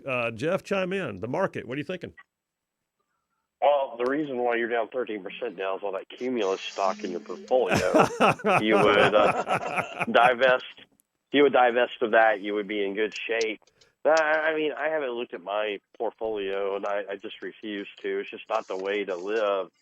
I just put money in it and forget about it and let other people handle it. But no, I get it. I mean, like, people getting close to retirement, the market getting wiped out, it makes you a little on edge. I guess the older you get, the closer to retirement, you worry about it. And look, Trump's going to have to. He's going to have to answer for that. We can't just like play this downplay this. But I think at some point things have got to turn around. I just think we're a long way from that point.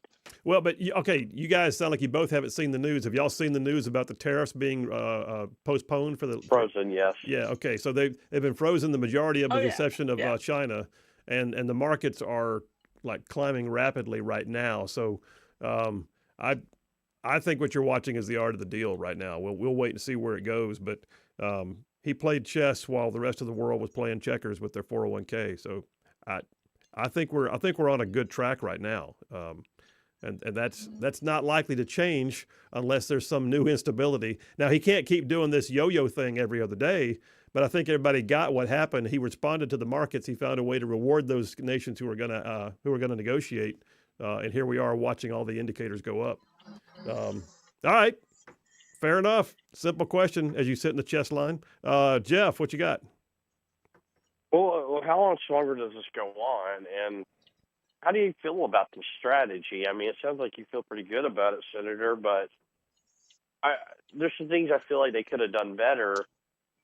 And do we think that this is the plan, we're going to stick with it, or is there are we going to try to adapt and change things up sort of as conditions linger. I mean, as they, countries react or whatever, do you think there's room for improvement? Room for improvement in the manner and means by which he's doing it, or what are you asking?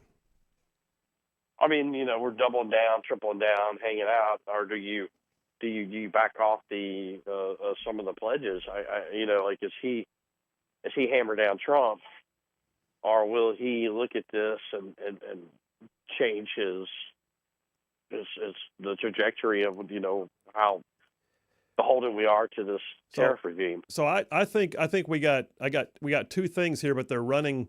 One of them's running behind the scenes, but it may be one of the driving forces. That China behind the scenes, I think, is part of the big factor here.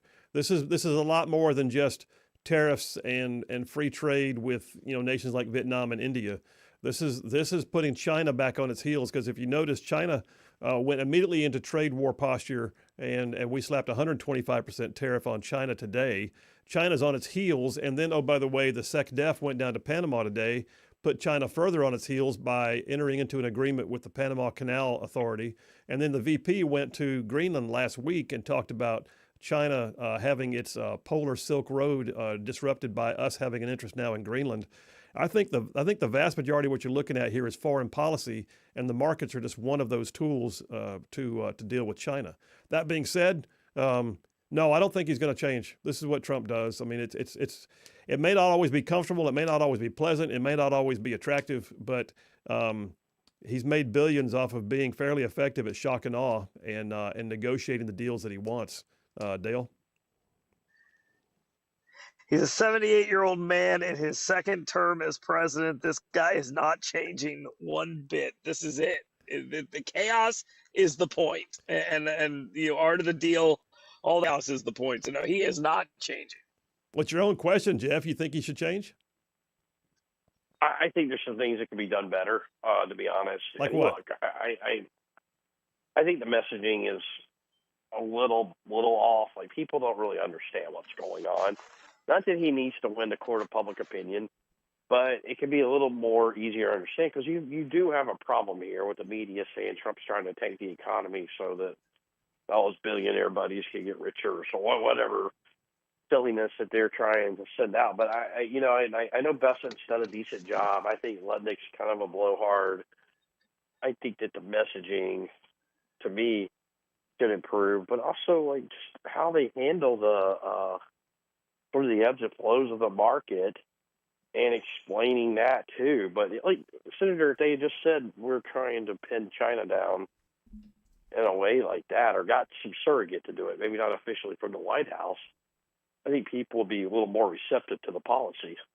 Well, and I don't know that they want to announce it quite that way, but all the indicators are that's exactly what's happening. All right, last question, and I'm going to turn it back to the state with about 2.5 minutes. So you guys ran a story at 1819 today, Jeff. So the Ivey administration got kind of caught on the situation where you guys discovered that one of their appointees to the medical board, I believe, medical review board, has called Trump a Nazi. Sciences board. Yeah, that's it. Yeah. Called Trump a Nazi and went total rogue in his open public comments. Well, that's an Ivey appointee. And so rather than deal with it, they went back and changed the press release from 2024 where they had appointed the guy and took his name off of it and pretended they had nothing to do with it. Have you called the governor's office on this? And how do they get away with changing press releases and not dealing with actual news? They called us as soon as we ran the story. And even Gina Mayola put out a tweet saying, like, we got it wrong. And saying y'all got it wrong? I say we got it wrong. I was like, wait a minute, I remember looking at that press release last night and checking it and what they had done. Now, the way she framed it was this individual, Will, whatever his name is, Ferniani or serve on the board and never, Ferniani, yeah, and never served on the board and doesn't serve on the board. I was like, I swear, I looked at the press release last night. They appointed him. I saw his name on it. Well, they did appoint him, but I guess because he didn't live in that district, he never served. But she did appoint him, nonetheless. Okay. But what they never corrected the press release, and all the stories that picked up that particular release had his name on it. Even the Alabama Health Sciences School Board still had that up on their site that he was on the board. And they just went in, took the old governor's press release and put someone else's name where his name was, like no one would notice. Like August 2024 press release, and the night before, his name's on there. And the next morning, his name's gone. They put somebody else's name and acting like we got it wrong. Well, the thing is, this is such an easy story to get ahead of. All you got to do is go, wow, we didn't see that. And I'm glad that appointment never went through. If we'd known this, we never would have done it. And now we've taken his name off the list because he never actually took the office. But instead, they're playing smoke and mirrors. If she hadn't gone on offense and acted like we got it all wrong, we wouldn't have had to humiliate her and point out that they went in 4, 5, 6 months later and changed a press release. So it's just unethical. It's wrong, fast and loose. I mean, totally unethical to do that. Yeah. And that should tell you what you need to know about this governor. And that's exactly where I was thinking. This is an unethical. All right, so Dale Jackson, weigh in on it then. What should we think about a governor's office that changes press releases rather than dealing with the issues? Something up, all you have to do is admit it, and that will absolve you from 70% of the problems. And all she had to say was, yeah, he was on there, and he's not now. And this is a big mistake that he put this thing out. We don't stand by it, but he never served, so leave us alone, Jeff Poor. Jeff Poor and you 1819 rabble-rousers. You know, that's what we do. All right, listen, that's round one. That's good stuff. Phil Williams, Rightside Radio. Y'all stay tuned. We will be right back.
And we are back. Phil Williams, Rightside Radio. Solid, conservative, and just plain right. Just pulling pins on truth grenades. Hey, by the way, we're in the Grand Council right now, and I got to remind you guys, the Grand Council is sponsored for you every single week by DeKalb MD. DeKalb MD, Healthcare Simplified. I'll tell you more about them here in just a few minutes. Let me jump on back in with the crew. So first question, second round, Dale Jackson, what you got? All right. So we've talked a lot about school choice, talked a lot about illegal immigrants. Here's an interesting story. In Tennessee, they offered up a bill in the legislature that told illegal immigrants either choose that you, or excuse me, either show that you are legal or pay tuition to attend public schools. Yeah. They're trying to pass that. I'm guessing that does not pass constitutional muster. But it's an interesting thing to try to do to, I guess, not to send their kids to school. Not that that's something you should probably want as a state. What do you think about that idea, and would it hold up, Mr. Lawyer? All right, so I cannot advise you as to what might or might not be in the Tennessee Constitution. I don't think it would stand up under the Alabama Constitution because the Alabama Constitution has a bona fide requirement to provide education to minors. So I don't know if Tennessee's has that verbiage or not.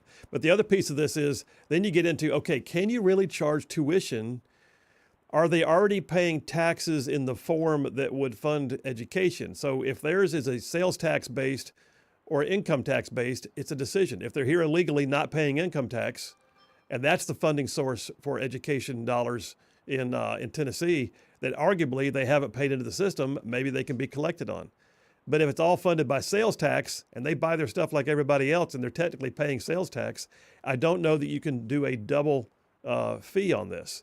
I don't know, man. It's an interesting question. I hate to do it, but when I was in law school, they taught us to always say, it depends.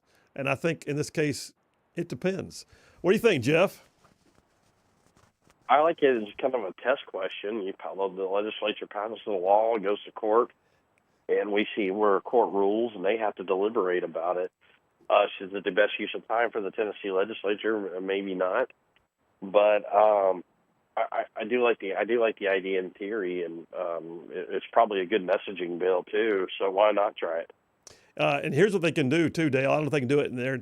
I think we can. We did it a few times down in Montgomery. You can get what's called an opinion of the justices. If it's not yet an active piece of legislation, which apparently this one is, you can actually, in advance, get an opinion of the justices as to whether this would pass constitutional muster, so you know whether or not to waste your time. It's kind of like getting pre-certified. I don't know if they did that or not. I doubt it. Why? What are you hearing? Well, I mean, it sounds like they're doing it to sort of test the waters and see if they can get a Supreme Court case. I guess there's been a Supreme Court case that basically says a guaranteed education, and they want to test that. So it sounds like that's what the premise of this is. Well, more to come, but Tennessee's been leaving Alabama in the dust on some of their legislation. So, I mean, we got some good stuff going on here too, but wow, Tennessee seems to be like game on here lately. All right, next question, Jeff, what do you got? This is very exciting. Today, the Alabama State Senate approved its $10 billion ETF for the fiscal year 2026. However, $10 billion. Wow. Maybe here's what's disappointing. There's still $422,000 in it for the Magic City Acceptance Academy. Oh, come on. What? Yes. What are they not getting here? Isn't that kind of insane? Well, are they going to leave it to the House? Is the House going to pull it? And then they have to reconcile the bill? Or is everybody just like, give them a pass? I mean, was there any debate on that at all? What it sounds like. That's what it sounds like. It does.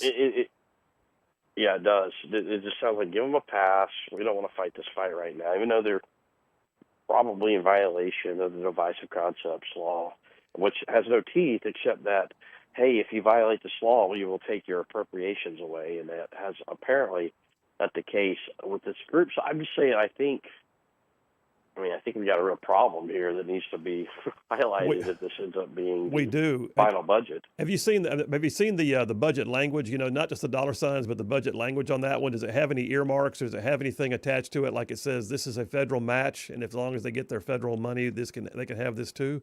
Because the Trump administration may wind up holding off on sending any funds to that school, and then you wonder why the state would. Have you seen the budget language on that? No, it's part of supplemental though. So I don't. I mean, I'm just basing off of Caleb Taylor's reporting. To still see it in the wording in the bill. Yeah, tell them to right there. Tell them to pull the big fat budget, the actual real budget, not just the spreadsheets, and look at the budget language on that one and see if it has any caveats or exemptions or requirements attached to it that might explain why it's in there. Because there may be a story. Then again, there may not. There may just be a bunch of guys caving to the LGBTQ environment. And I'll say. And real quick, I know the music's playing, but I think that they're afraid to pull it. I think they are. They think that they'll just raise it privately, and for some reason that's taboo. Well, then let them do it. Let them raise it privately. That'd be awesome. They can be a private school, and they can hang their gay pride flags. That'd be the way to go. All right, I didn't get to ask my last question, but we're going to call it. The Grand Council, Dale Jackson, Jeff Poore, appreciate both of you.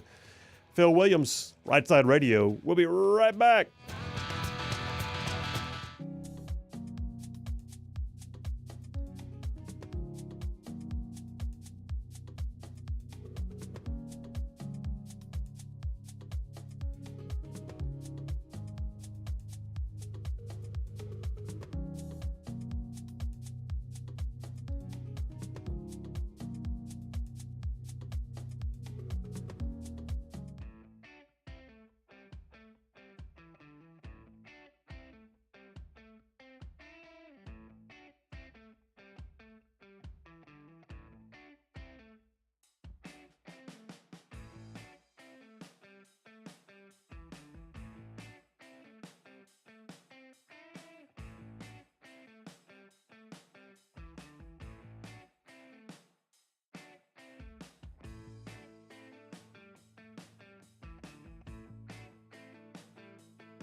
Hey, all you Rightside ruffians out there, you are listening to Rightside Radio, solid conservative, just plain right.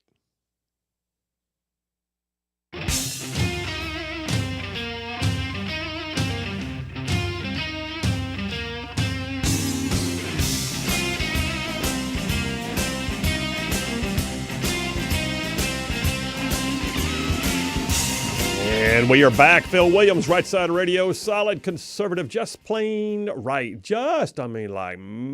Covering down on some major ground across the southeast U.S. of A. Y'all are talking about this show. Whew.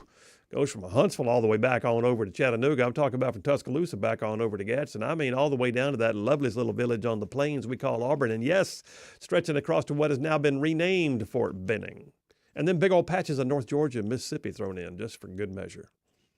Hey, by the way, that was the Grand Council just heard a moment ago, and I got to remind you guys, the Grand Council, brought to you every week by DeKalb MD. That's D-E-K-A-L-B, like DeKalb County. DeKalb MD. It's healthcare simplified. DeKalb MD, they are a direct primary care practitioner with a network of clinics located in Alabama, Georgia, Tennessee. 2 of their locations are in Chattanooga. DeKalb MD. And here's the thing. Here's why they're so cool. DeKalb MD is not your normal doctor's office. Picture the idea of not having to deal with insurance and still getting to go to the doctor. Why? Because they're what's called concierge medicine. For $75 a month, a membership, like joining a gym, $75 a month, you get same day or next day scheduling, no wait time. You get longer visits with your healthcare provider. You get even after hours access, no additional cost. They'll even give you a direct phone number so you can text your provider any time of the day or night. And oh, by the way, they'll even mail medications to your house. I mean, this is everything that medicine is supposed to be, like easy access and direct access to your provider. DeKalb MD, they like to say they work with you instead of your insurance. So I'm telling you guys, you got to check this out. Just go to their website and check it out. DeKalb MD, primary care with you in mind. Here's their website. It's www.dekalbmd.com. That's easy. DEKALB, dekalbmd.com. Might want to check out an appointment. Go try them out. See what you think. Like I said, 2 locations in our Chattanooga audience.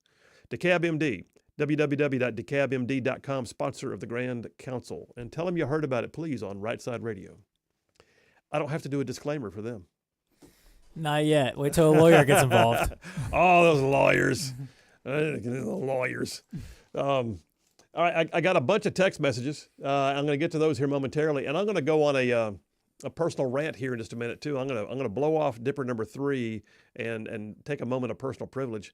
But before I do that, I gotta remind you guys. So today is Wednesday, obviously Hump Day. This is the day that my podcast comes out. So I've got a video podcast called The Right Philosophy, and it just published today around 11 a.m. Yep, up today. All right, so came out of production yesterday, published today. So Rightside Media is the parent company. Rightside Radio you're listening to is only one piece of what we do. So we've got multiple video podcasts, one of which is my personal one. And I'll tell you what, we're really excited about the long form podcast that's about to come out. We recorded another one today. Just amazing interview with the author of a book that's going to blow your socks off. So we've got 2 of those in the can. We're going to have maybe 3 in the can before we finish up and start getting these things rolled out. But the long-form podcast is going to be called the Just Right Podcast with Phil Williams. So that's coming soon. A lot of things happening here at Rightside Media. Check it out on our website, rightsidemedia.org, including my latest podcast out today. Appreciate you guys so much. By the way, I think we've had a bunch of T-shirts sold. We have. So that is the rumor. So that's crazy. We thought we'd have some fun. Make a tariff-free environment. Let's go ahead and say tariffs aren't hurting us. So we're giving you all guys a chance to buy stuff off the Rightside merchandise shop. T-shirts, mugs, hats, our bin shot glasses, the Rightside Bulletproof Influence bin shot glasses. All of it's available right now, and you got a promo code. You're hearing me? Right now on the radio, I'm telling you, here's the secret. Pay attention. Promo code tariff. So if you're buying something on the Rightside Media merchandise store at rightsidemedia.org, just use the promo code tariff.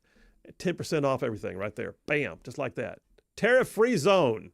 We just wiped out tariffs for you right there on the spot. All right, I got to get some text messages because I just noticed I'm looking at this. Did you see that? What? What's that? That's Hamid. Yeah. Hamid's checking in. Who's Hamid? Hamid, this is my friend Hamid. Really? This has got to be. He's Hamid from California. Well, my interpreter from Afghanistan is Hamid, who lives in California. Oh. Hamid, if you're out there, brother, I appreciate you. He also says, this has got to be him. He says, as a mental health professional, I oppose irreversible gender interventions at age 16. The brain, especially for judgment, matures around age 25. At 16, teens lack the stability for lifelong decisions. Support is vital. Permanent changes can wait. That's my man, Hamid. Hamid, I'm proud to call you friend, and I hope you're doing well. But yeah, that's awesome. Let's keep him plugged in the system. Yeah, for those of y'all who don't know, Hamid was my interpreter in Afghanistan. He was 17 when he worked with our team. He learned English, and a lot of it was self-taught. He was so good, so smart, that we had him live with our team because we needed somebody all the time. At 17 years old, AK-47 slung over his shoulder, Hamid went with us everywhere. And then we got him to the States a few years after the deployment. And he came here with $10 in his pocket and has made an amazing amount of life decisions that were good. Got his citizenship, or earned a degree, got a master's from Yale, went back as a U.S. citizen, worked in the U.S. Embassy in Kabul, Afghanistan. Then he was assigned to work for the president of Afghanistan. And wow. And now living with his beautiful family in California. That's quite the resume. It's amazing. He's the American dream personified. Shag Nasty, the atheist, checking in. Shag Nasty, what you got, man? Says, wonder how much Trump and his cronies made off the old pump and dump today. They probably made a lot because they're billionaires. They probably lost a lot more than you did because they're billionaires. So I would assume that they are subject to the market fluctuations like everybody else. I was about to say, like, why are you whining and complaining? You could have gone in and bought the dip just like they did. Da-da. You have just as much access to do that, except you didn't want to get off your butt. You just wanted to complain about it. So that's what I've seen with all these people. Like, well, it's just for Trump and his cronies. I didn't know that Trump and his cronies were the only ones that had access to the stock market. It's crazy. Here's the other piece. Trump actually has to have all of his investments in a blind. He's not allowed to influence his investment portfolio right now. That's part of signing on to be president. And by the way, just hours before this announcement on the Chinese tariffs, when stock market shot back up, he put out a Truth Social saying, now's a great time to buy. So he even told you. He even gave you hours notice. So dadgummit. You don't have anybody else to blame. All right, Jeremy from Madison says, with regards to what? He says they probably left the money for the Magic City Acceptance Academy in the budget so that the freaks from that school, well, okay, that's a little rough.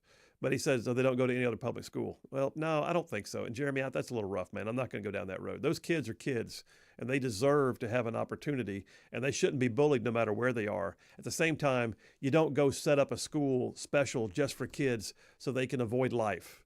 And that's what they did. They tried to pretend that having an all-gay school is a great idea, but they would never settle for having an all-black school, would they? They wouldn't do that. If somebody tried to set up an all-white school, that wouldn't be allowed, and it shouldn't be. And the same is true of a school that specializes in calling itself an acceptance academy for LGBTQ students. That shouldn't be allowed with taxpayer dollars. Calling them the stuff you just did a minute ago, Jeremy, I take issue with that, and I don't go there. Tom with all the kids in Huntsville says, when you say, that's another thing. He's talking about the Ivy cover up on that press release. He said it's not the crime, it's the cover up that gets you in trouble. Indeed, hard to keep up with a lie, isn't it? David from Huntsville says, I'm not so sure overseas U.S. manufacturing companies won't just stay where they are and wait out the next 3 years to the next president. Well, that's their call, man. They can do it if they want to. It's their call. I think they'll also find, though, that there's going to be incentives, there's going to be opportunities, and there's going to be reasons why, beyond just a few tariffs, they should go ahead and just plan on coming to the United States. And there's not a guarantee we won't get another Republican president that just keeps doing what Trump's doing. You know, so you're waiting it out, quote, but you don't even know if you're waiting it out, you know, like the next president may just do the same thing. Yep, I agree. Mike from Athens, why aren't you guys talking about Watermelon Head? You know what? I saw that. I don't know much about it.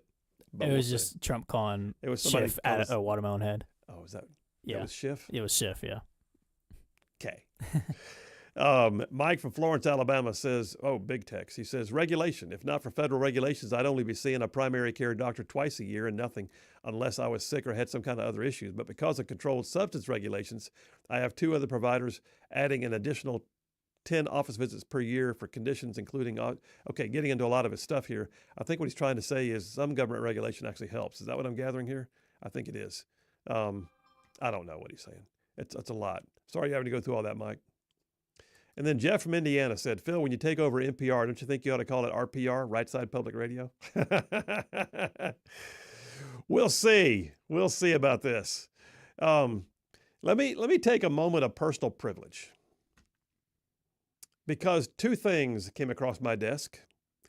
One is that the governor of Alabama, because of the legislature of Alabama, just passed into law a new parental leave act. I don't know why it's necessary for someone to need 3 months off because their spouse had a baby. 3 months paid leave for state employees and teachers. I don't know why that's necessary. Now, granted, it's a life change. I get it. And I'm not going to try and portray myself as, the guy who just never understands what it means to have kids, because we did. I'll also tell you, too, that I was in full-time youth ministry making peanuts, and 2 weeks after my first child was born, I took a bunch of kids, for teenagers, on a ski trip. I was gone. It's a good thing my mother-in-law was nearby. But that being said, here's my rant. Why do we have a society that constantly believes that people need paid time off for every freaking thing? Because here's the thing. Just this morning, I ran across an article on military.com. This is what got me into my rant mode. Military.com has an article this morning that says that there are top enlisted leaders, they say. Now, military.com is a pansy group of people that claim to be supportive of the military, but what they really are is a bunch of leftists. It's the AL.com of military news. Headline, top enlisted leaders say they support extending parental leave for the military for up to 2 years. What in God's name are we talking about? So let me get this straight. You or your spouse has a child, and you're in the military, and a year and a half after the child is born, you decide you want to take long-term parental leave. And the military would then say, okay, we don't have to have you around for your very crucial uniformed job. National defense is not necessary. Please, by all means, go take months of paid time off. That makes absolutely no sense whatsoever. Because in my opinion, if there's crisis mode, if there's life change, that's when you take the leave. You don't go, you know what? I think I'd really like to stack this on top of the Christmas holidays.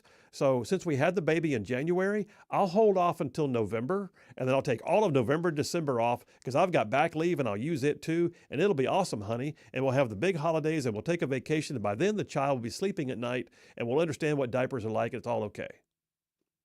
Because that's what's happening here.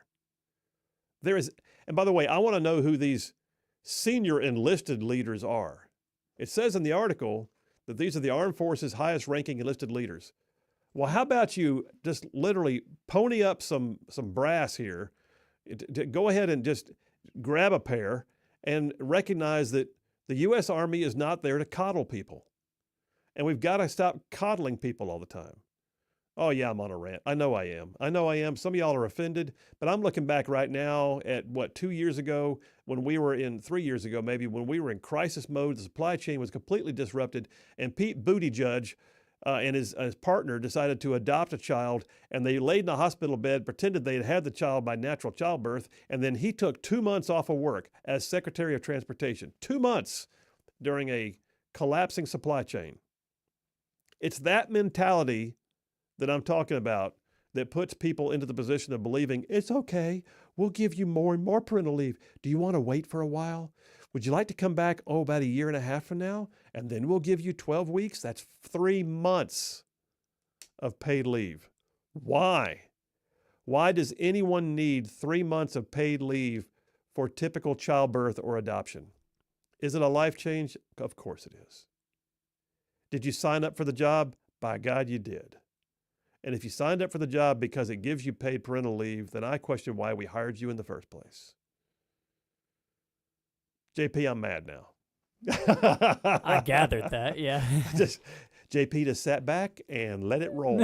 Yeah, but if you look at the Alabama parental leave bill, it looks pretty identical to like the bluest of the blue states, like California and such. Like, you think? We're supposed to be, one of the reddest of the red, but yet we are passing laws that look like the bluest of the blue. So. You know what that was? That was throwing a bone to the teachers union. Mm-hmm. That was absolutely throwing a bone to the teachers union. That's like, you know what? Hey, and you know what? You guys didn't say much last year when we passed that transgender thing about the school sports and all that. You know, hey, we'll throw you a bone. How do you feel about 3 months of parental leave? And 2 weeks for the dad, by the way, who didn't even give birth. I got no words. You know what? I have lots of words. What am I saying? Yeah, it's you my just job said to them, have yeah. words. But right now, my words are, let's take a break. All right, taking a break. Waited long, but we'll come right back. Phil Williams, Right Side Radio. Y'all stay tuned. We will be right back.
And we are back. Phil Williams, Rightside Radio. Solid conservative, just plain right. Well, I mean, making common sense like a superpower. I'm going to real quick get the grades from John, and then I'll go to the phones.